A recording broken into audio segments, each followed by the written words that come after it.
This is Dr. Anthony Tomasino in his teaching on Judaism before Jesus. This is session number 7, the Hasmonean Revolt.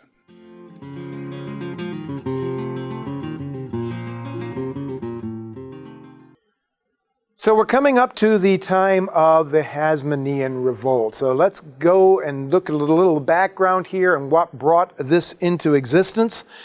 The political setting. We've already talked about this to some extent.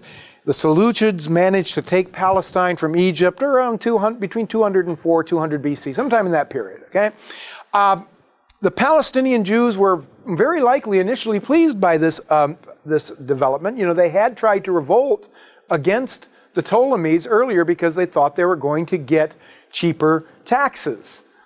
Well, they're about to find that the grass is not always greener on the other side of the hill. Right? See, what had happened was that yes, the Seleucids had, for the most part, been fairly easy on their peoples that they were ruling as far as taxation goes, but then they found themselves in need of a lot of cash real fast. The reason being that the Seleucids had decided to aid the Greeks in their battle against the Romans. Well, the Romans won, and one of the Seleucids was taken captive, and the son of Antiochus III, in fact, was held as captive in Rome, and the Seleucids had to then ransom him back. Well, the Romans were not people who were gracious in victory. And the amount of money that the Seleucids had to pay to the Romans was actually crippling their economy. And so, in order to, of course, pay their bills, they had to tax the people. And so, under the Seleucids, well, the Jews thought they had it bad under the Ptolemies. Under the Seleucids, the taxes went through the roof. And so they were not particularly pleased with this development. Now, prior to the persecution, the fact that the Jews are being taxed in this way led to increased cries from the Hellenizing party to convert Jerusalem into a polis, because as a polis, they would be exempted from taxation. So we have the beginning of what is called the Hellenistic Reform. The book of Maccabees says something to the effect that in those days, certain wicked, worthless people of the Jews said, "Let us join ourselves back unto the nations, for since we have separated from them, nothing but evil has befallen us." They decided that they were going to try to become Greek. We're told they were going so far as many of the leading people were trying to undo their circumcision. And if you think that's symbolic, it wasn't. It was literal. They really did actually have procedures that they could use to try to remove the signs of their circumcision. Nothing that I want to go into details about or experience personally. So, at any rate, Jason, who is the brother of the high priest Onias II, he bribes Antiochus to appoint him as the high priest. This happens in 170 BC. Antiochus needs money, so Antiochus is more than happy to accept a bribe, and to him, one high priest is as good as another. After all, they're both from the same family, they're both descendants of Aaron, etc., etc., etc., so why not? Well, Jason wants to push through this process of converting Jerusalem into a polis, and you can almost hear his pleas. They just sound so much like a politician or a college president or something, We need money, and it's a very small sacrifice for us to make in order to be able to achieve the kind of freedom that this will bring to us as a city. So the beginnings of the reform occur at this time under Jason. But what happens is Jason is then outbid by even a more radical Jew, a fellow by the name of Menelaus. Menelaus is not a member of the tribe of Aaron. Menelaus is not even, in fact, a priest in any way, and yet he has now been displaced. He has now displaced the legitimate priestly line in order to turn the priesthood into sort of his political pawn. So, with Menelaus now leading the Jews as their high priest, and Menelaus being thoroughly indebted to Antiochus, Antiochus thinks that this means that Jerusalem is going to be secure, and that he now has little to worry about as far as any kind of rebellion from Judea. Menelaus begins his reign as high priest by deciding to plunder all the temple treasures. We'll be talking a little more about the temple in next lecture, but one of the things that is going on here is that the temple had served for a long time as a repository of wealth, and many of the wealthiest Jewish citizens in Jerusalem had deposited many of their funds in the temple. Well, Menelaus was proceeding to help himself to those funds. And this was not making the Jews happy, but as long as Antiochus was getting his cut, he wasn't going to interfere. So what instigates the actual revolt here? Well, Antiochus, thinking that Jerusalem is secure, decides to invade Egypt now. An 8-year-old has now taken the throne, and so this seems to be the ideal time to take over the land of Egypt. Antiochus travels down to Egypt with his armies, crosses into the border, and lo and behold, who should he find there but a Roman general and a bunch of Roman troops. Now, Antiochus, this is Antiochus IV, he knew something about the Roman troops. He had been a captive in Rome before he had been ransomed by his father. So he understood what it meant to go against Rome. He had seen what they had done to the Greeks. And he did not want to come into conflict with Rome, but he decided that it would be, he needed to save face in all this. So he says to the Roman general, well, we shall take your request that we withdraw from Egypt under advisement. And the Roman general, I just have this wonderful image in my head of this almost cartoonish kind of thing. You know, this Antiochus Epiphanes, from what we understand, is a really big guy, very imposing. And I can just imagine this little Roman general. He pulls out his sword and he goes up to Antiochus Epiphanes and he draws a circle in the sand around Antiochus Epiphanes. And he says, oh, sure, take all the time you want, but Rome requires an answer from you before you step out of that circle. Okay, so Antiochus now has been humiliated by the Romans and is forced to agree to withdraw from Egypt. Now you might wonder what the Romans were doing there. Well, simply put, the Romans didn't want any one kingdom becoming too strong, too powerful. And they viewed Egypt as a very important resource for Rome because it provided them a lot of their grain that they needed. So the Romans did not want the Seleucids taking control of Egypt. So anyway, how is Antiochus Epiphanes going to respond to this? Well, he's kind of got his tail stuck between his legs and he begins the slow march back home. Well, as often happens in these kinds of situations, a rumor rather rapidly spread throughout the East that Antiochus Epiphanes had been killed in Egypt. And so Jason, the former high priest, brother of Onias II, hearing this rumor that Antiochus Epiphanes is dead, decides that it is now his opportunity to retake the temple. So he gathers for himself an army of Ammonites, hires them. He was also being bankrolled by that same Tobias family that we've been hearing about over and over again. He gathers an army, bankrolled by the Tobiads, and he invades Jerusalem. Okay?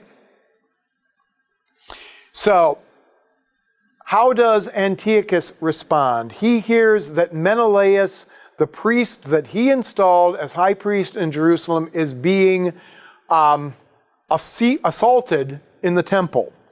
He believes that this is a personal attack upon himself and his authority. And so Antiochus diverts his troops. No, he wasn't going to challenge the Romans, but doggone it, he is not going to let the Jews push him around. So on he marches to Jerusalem with his army. Well, as his armies approached Jerusalem, Jason fled. You know, rat from a sinking ship kind of thing. And he will pop up again. But Antiochus immediately imposes martial law in Jerusalem. Furthermore, Antiochus believes that part of the problem here lies in the Jews' peculiar religion. You know, Antiochus Epiphanes believed himself to be a god. In fact, his title, Epiphanes, means the manifestation. He is the manifestation of the god. In fact, he took this so seriously that in some of his coinage, where typically the face of Zeus would appear in the coinage, he had his own face placed there instead of Zeus's face because, you know, he was Zeus on earth. Right? And he felt that the Jews' refusal to worship him meant that they weren't playing ball with the Seleucid Empire. They've got this crazy religion of theirs which keeps them from working with the other nations. So he decides that he must now eliminate the Jewish religion in Judea. One of the things he does is he builds in the city of Jerusalem a fortress called the Acra. This is going to become like a major sticking point for this entire period here, because this Acra was like this huge fortress in the middle of Jerusalem, garrisoned with Greek soldiers. So you've got the presence of, let's see if I can find a picture of it. I believe it's over here in this section. But you've got this major tower with all these Greek soldiers now watching over the Jews all the time, making sure that they don't step out of line. Okay? There's a model of the Acra. As you can see, it was a pretty imposing place. The religious persecution, the book of 2nd Maccabees gives a very lurid description of what happened here. But essentially, the idea is that the Jews need to learn to accept the Greek gods and Antiochus as the representative of the Greek gods upon earth. The book of Daniel says that the abomination that causes a desolation was set up in the temple in Jerusalem. You know? The abomination being an idol of some sort representing Antiochus as the Greek god, probably Zeus. So the Greek state cult is forced upon Jerusalem. Outlawed Jewish laws and customs. We are told that Jews were forbidden to practice circumcision, that any mother who had her child circumcised was put to death along with her baby. We are told that anybody found possessing a copy of the Torah, the laws of the Jews, was put to death. We were told that anybody observing the Sabbath was put to death. There seemed to be practically one punishment for everything that happened here. Greek ambassadors were sent out from town to town throughout Judea, requiring those towns to set up an altar for the Greek cult and to offer sacrifices to the Greek gods in the person of course, Antiochus. Now, not everybody was going to go along with this, obviously, and there are a couple of major sources of resistance. One is a group that we come to be known as the Hasmoneans, which means pious ones. The Hasmoneans were extremely devoted to the laws of the Lord and refused to participate in any of the kind of activities that were being required of the people. And so many of them had to leave the towns and flee out into the wilderness, where they formed these little bands of resistance. The other group of major wing of the resistance was the Hasmonean family. And we've come to know them as the Maccabees. That's a little bit of a misnomer, and I'll tell you a little bit about why it's a misnomer in a moment. The story goes that when the ambassadors from the Seleucids came to the town of Modin, where a fellow by the name of Mattathias lived with his sons, the officer required that the people perform a sacrifice. And Mattathias, who was a priest, and seeing that this fellow was highly respected among the people of the citizens, he ordered that Mattathias should be the first one to perform the sacrifices and show his loyalty to Antiochus. Well, Mattathias took the sword in hand, which was supposed to be used for performing sacrifice, and instead he killed the Greek officer. And then he called out to his sons and said, "My sons, gather around, and all you people who are zealous for the laws of the Lord, and let us go and rally into the hills." And so Mattathias led his family out of Modin, and they too took to the hills, where they would become the second wing of the resistance. So, how did all this turn out? Well, Mattathias died very shortly after this revolt began, and his son Judas took over. Now, Judas has a nickname. His nickname is Maccabeus, which apparently has something to do with a hammer. And there have been all kinds of speculations made about what exactly was the hammer part of him. Some people, there were some legends about him fighting with a hammer. That doesn't seem to be the case, because we know he used swords. It says he used swords. Some people said maybe his head looked like a hammer. Others said maybe it was his foot. But we don't know. But for some reason, he was called the Hammerer. Maybe it was because, or Hammerman, I guess. Maybe it was just because of the way he pounded his enemies. Who knows? But at any rate, that's where we get the name Maccabees, is from Judas. And Judas was the main leader of the revolt after his father's death. So let's talk about the early revolt. It was characterized by guerrilla warfare.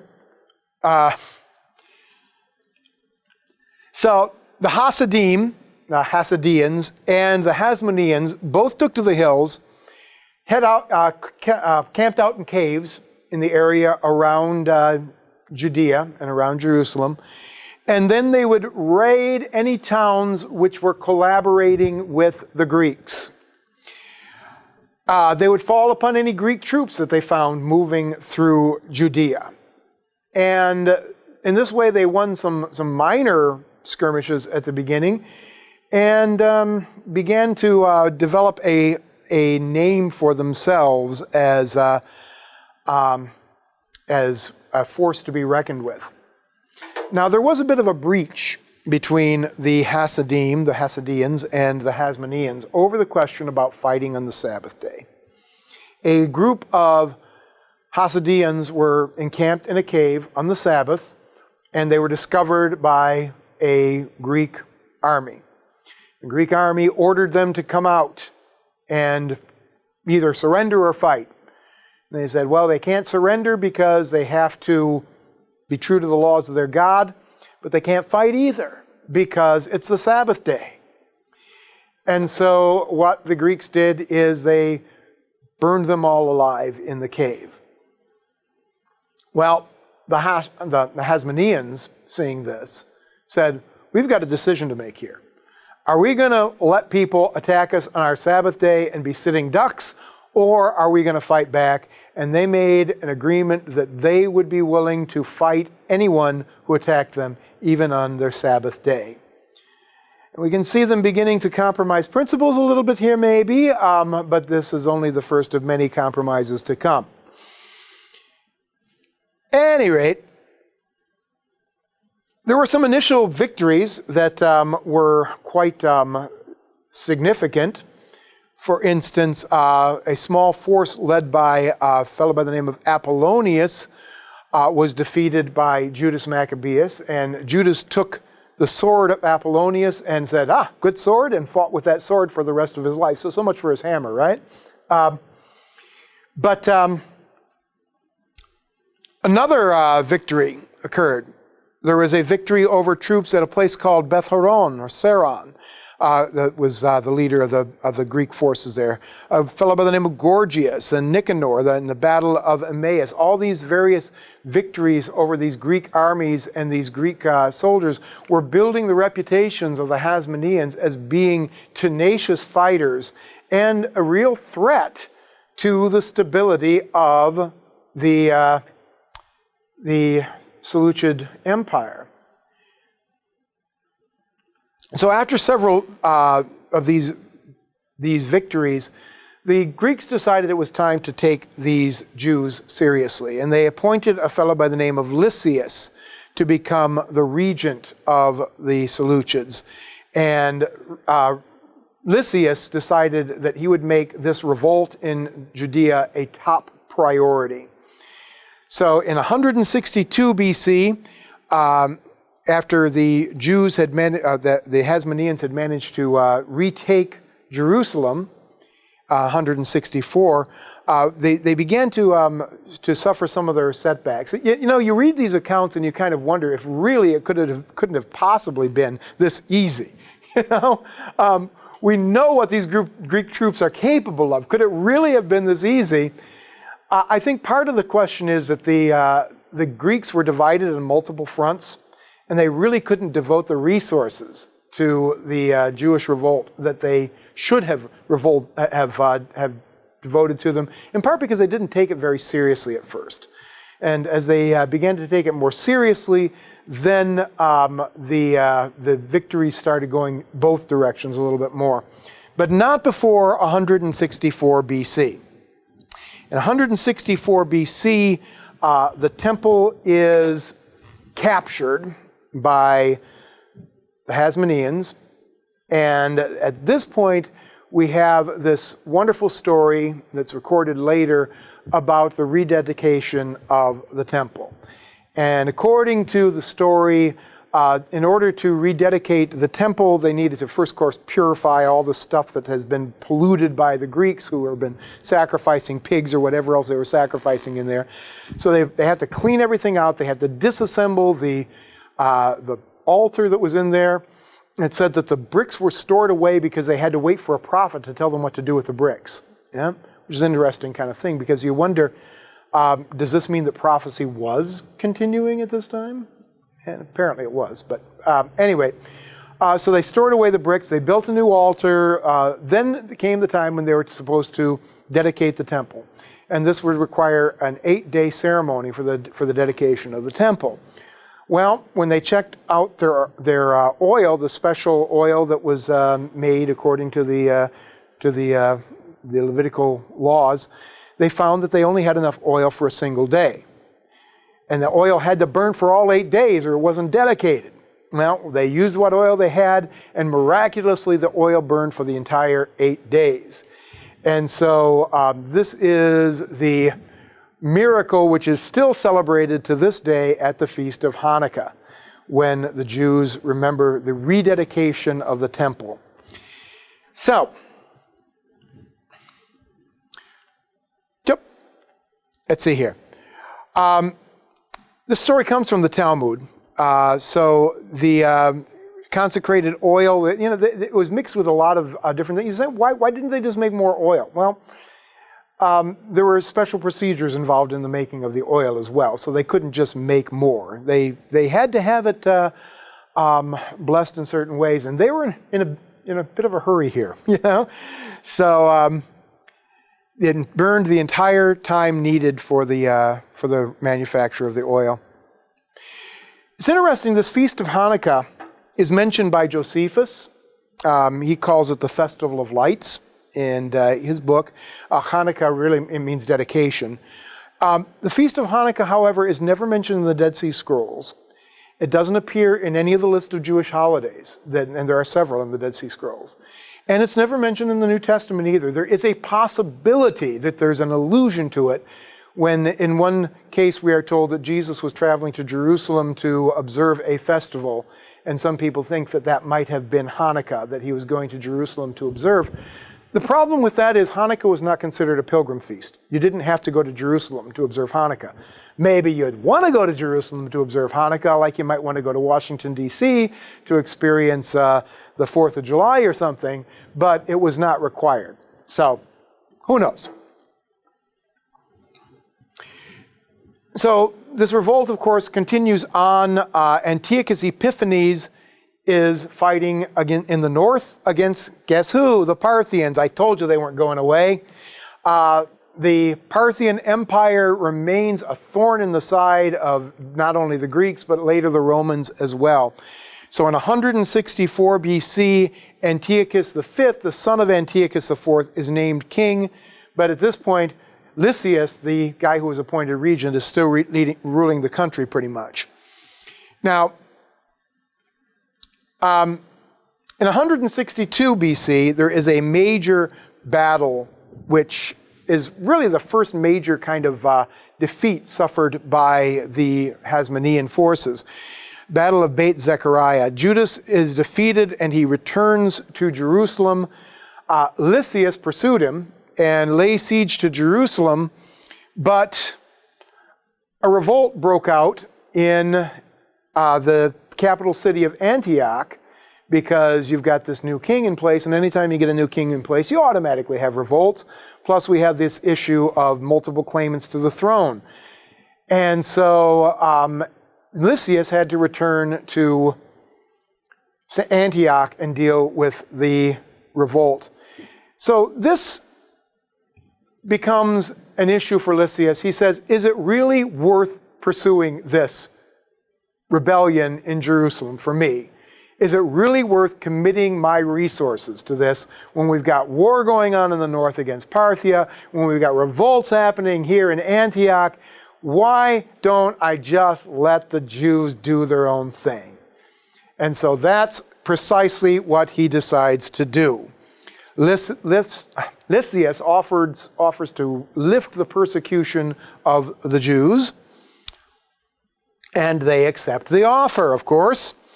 But at this point, the nature of this conflict changes, because the Hasmoneans, even though they are now free from the persecution, believe that they will not be truly free from the threat of such events in the future until they become a free nation. And this is kind of dividing the Jewish community at this time, because not everybody agrees with this. There were many people in Jerusalem, many people in Judea who were willing to say, okay, well, let's just take the peace offer and be good with it. But not the Hasmoneans. They wanted to continue this battle and press it on for Jewish independence. Some political entanglements at this point. The fate of the Jews now is becoming intertwined with politics in Syria. That is where the Seleucid Empire now has its capital. And believe me, there are lots of political intertwinements here, and I'm going to not give you all these names because you'll get lost. Because so many people have the same name, so many people that play into this whole thing. So we're going to try to keep this to the bare minimum as necessary to understand what's going on here. So So first of all, we have Demetrius the First. Demetrius is the nephew of Antiochus Epiphanes, Antiochus IV. And he invades Syria.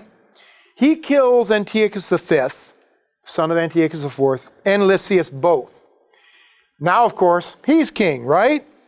Well, we've got a new high priest in Jerusalem, a fellow by the name of Alcimus. Alcimus is part of the Hellenizing party. And he requests that Demetrius will help him to fight against the Hasmoneans, who are still pushing for the independence of Judea.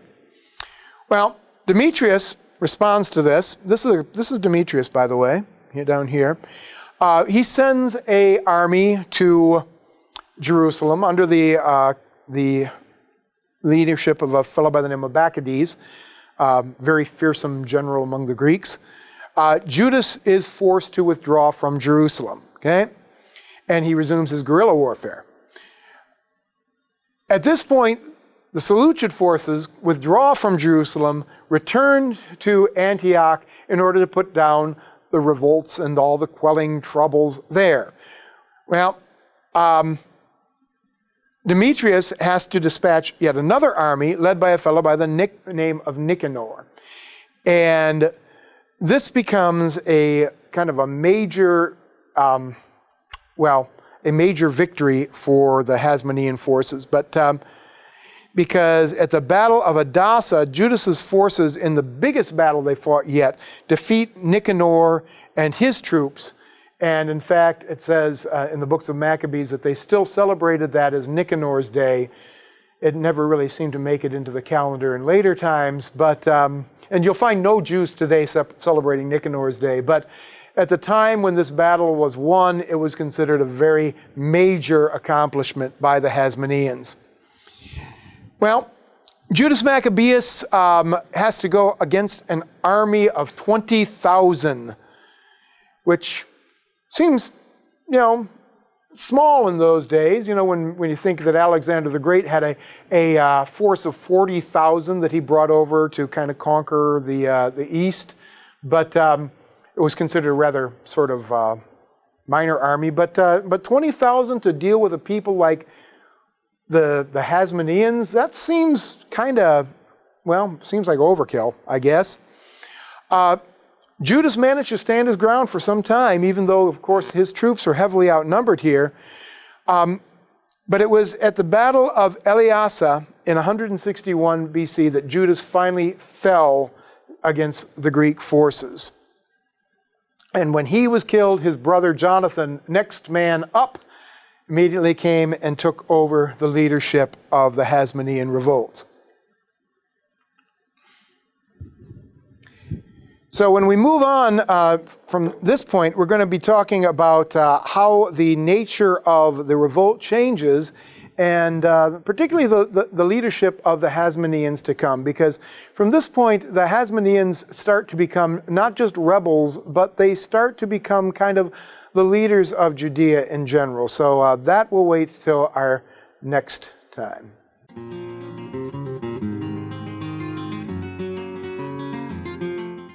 This is Dr. Anthony Tomasino in his teaching on Judaism before Jesus.